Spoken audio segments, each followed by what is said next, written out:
Is The Golden Circle a golden sequel? Let's find out.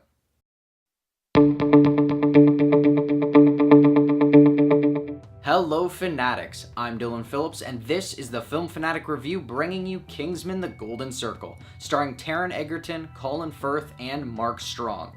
First we'll tell you what the movie is about and our initial thoughts. Then we'll move on to our spoiler-free likes and dislikes. We'll finish up with our spoiler-heavy thoughts on this film and our final word.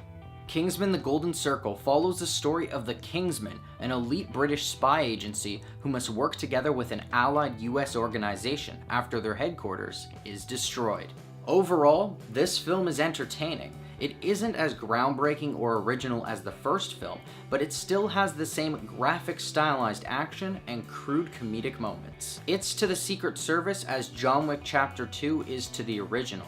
It expands on the universe, but it isn't as engaging in its main story. For what I liked about this film, let's start off with the cast. Everyone is great in this film, from the original Kingsman cast to the new additions in The Statesman.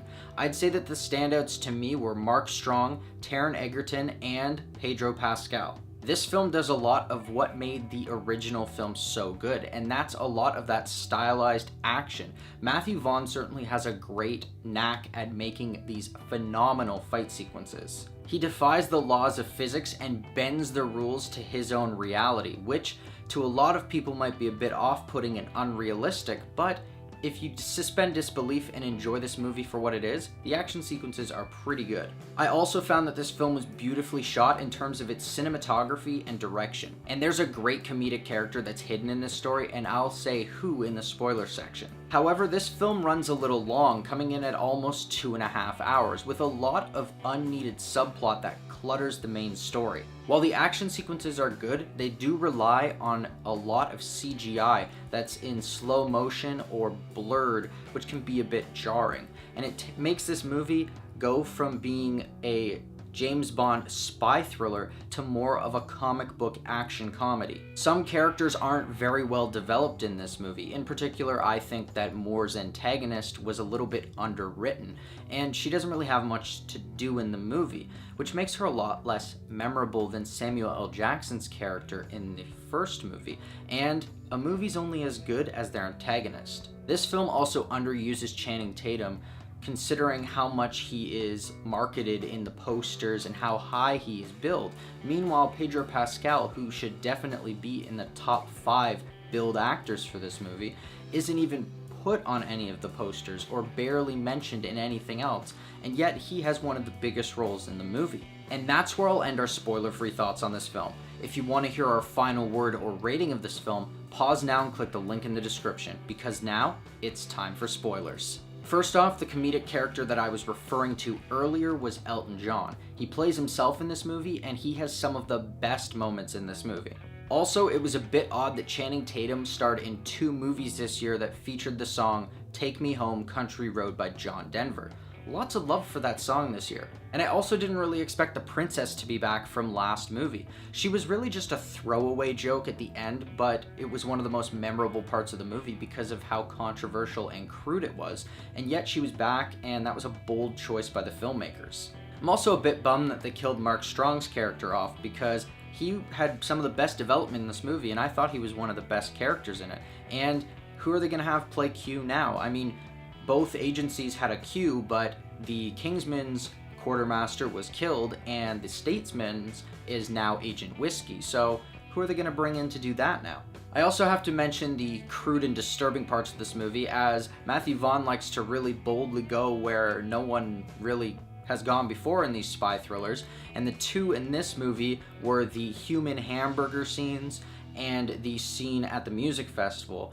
I'm only going to say that because it gets a little bit vulgar, and you should definitely not see this movie with family members. And I'm sorry, but as much as people are saying that this movie isn't as original or creative or inventive as the original, I'm going to point you to Exhibit A, the laser lasso. I mean, that thing was not in the first movie. The Kingsman had nothing close to it, and it was so cool to see, especially when you just turn it on and just all of a sudden cut a guy in half. It was awesome. And to be honest, how different do we want this movie to be from the original? Yes, you want every movie to be groundbreaking, and a lot of movies fall into that sequel-itis sort of thing where they play it safe and they just use tropes and things that made the other movie so marketable. But if it's gonna be entirely different, you want something entirely new, how's it gonna relate to the original? I don't want to watch a trilogy where the 3 movies are so different that the only thing that's keeping them together is the characters in them. And I don't want to go from this over-the-top action comedy in the first one to something that might be quite darker in the second one, or something that you're trying to push the boundary even further so that it's like hinging on breaking fourth wall territory. I don't want it to dive into something that's like Deadpool or something that's like a Sacha Baron Cohen kind of satire, because yes, it was kind of a parody in its own right to James Bond, but at the same time it was also a very good spy thriller, and it didn't fall into the tropes of being this comedy.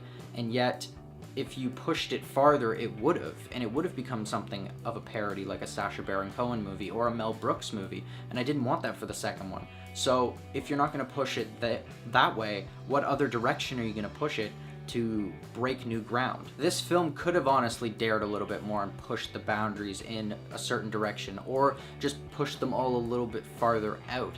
And instead they decided to focus on the bankable aspects of the original film, and we still got a pretty fun action comedy in the vein of James Bond. I just wish that there had been a more memorable fight scene similar to the one in the church in the first movie, because that by far stood out as one of the best action sequences I've seen in the last decade, and no film has really emulated that since, and I thought this film might be able to pull it off, but they played it safe. And the best scenes to me were the opening fight scene and car chase, the royal dinner, the bar fight, the entire Alps subplot, and the siege on Poppyland. So, with the thoughts heard, here's our final word. Kingsman: The Golden Circle is a fun spy comedy that expands on the action-packed world that Matthew Vaughn has created. While the performances are good and the action is law-bending, the story doesn't quite capture the magic of the Secret Service. This film is by no means an improvement on the original, but it still delivers the action and comedy that we expected from it. So I'm gonna give Kingsman: The Golden Circle a 7.5. Thanks everybody for watching our review. Are you planning on seeing Kingsman: The Golden Circle? Or if you've already seen it, do you have something to add? What did you think of the story? Let us know in the comments below. I'm Dylan Phillips, and this has been the Film Fanatic Review. If you liked this video and you want to see more, hit that like button and subscribe to our channel. Check out our latest Fanatic 5 video where we discuss the top Aubrey Plaza roles. Don't forget to follow us on our social media. And until next time, Fanatics, keep it real.